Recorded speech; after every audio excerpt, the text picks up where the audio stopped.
Dear Mr. Zung, Director of the Department of Science and Technology, other leaders and representatives of the Ho Chi Minh City government, young entrepreneurs, representatives from other development partners, ladies and gentlemen, I'm here on behalf of the Asian Development Bank, the Government of Australia, and their joint Mekong Business Initiative, or the NBI, to congratulate you, the Government of Ho Chi Minh City, on the inauguration of this terrific new facility. There's a lot of momentum around innovation and startups these days, and we welcome the new Saigon Innovation Hub. We have to acknowledge the buzz that this entire city, indeed this country, are emerging as a hub for innovation. US Secretary of State John Kerry called Ho Chi Minh City one of 4 cities in the world that the Silicon Valley should keep its eye on. Google CEO Sundar Pichai praised Vietnam's terrific internet infrastructure and entrepreneurial spirit. And let's not forget Flappy Birds. Such testimonials to Saigon and Vietnam's technological emergence have merit. Vietnam is entrepreneurial, has good internet infrastructure, and enjoys a growing pool of engineering and management talent. Yet so much more needs to be done. I represent the Mekong Business Initiative, which, as I mentioned before, is a joint initiative of the ADB and the Government of Australia. Its purpose is to catalyze startups, small and medium-sized businesses in Vietnam and the Greater Mekong sub-region.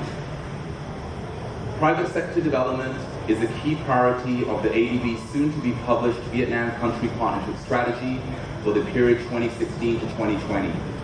ADB has earmarked $100 million for the support of private sector development in 2018 to enable an improved business environment for SMEs and entrepreneurship, and the NBI is a key part of this plan. NBI finds that 3 obstacles generally stand in the way of a dynamic startup sector. Number 1, limited access to finance. Number 2, policy reform. And number 3, support for innovation. Vietnam has a mixed record in all 3 areas. Startups still rely on personal savings, family and friends to finance their businesses. Other debt financing remains quite rare.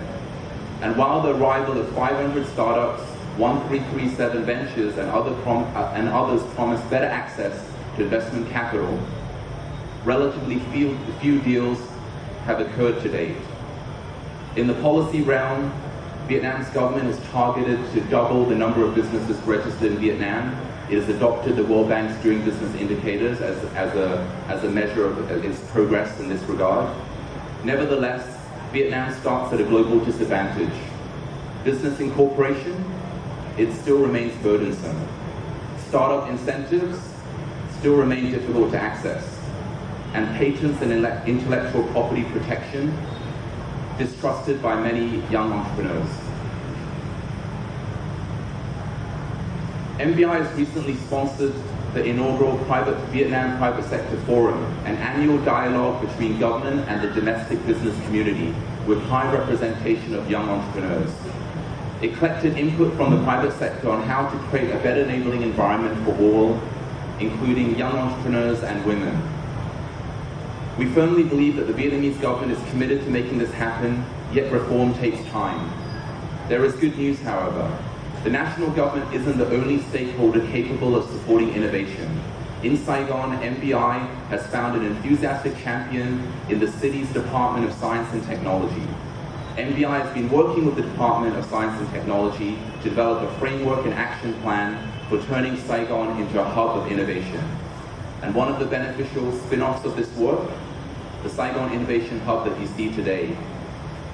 NBI is also importantly partnering not just with the government, but also with the dynamic business and startup community on initiatives such as the Mekong Angel Investment Network that was launched last month. Saigon is a city of great potential. Capitalizing on those opportunities will require a holistic approach, an approach not just at the quality of the city's private enterprises, but also at policy environment reforms, sources of finance, and mechanisms to support innovation. So it is with great pleasure that I, on behalf of the NBI the Asian Development Bank and the Government of Australia again congratulate you on the new Saigon Innovation Hub. May this become a hub not just for the innovative businesses, but for a more innovative Vietnam. Thank you very much.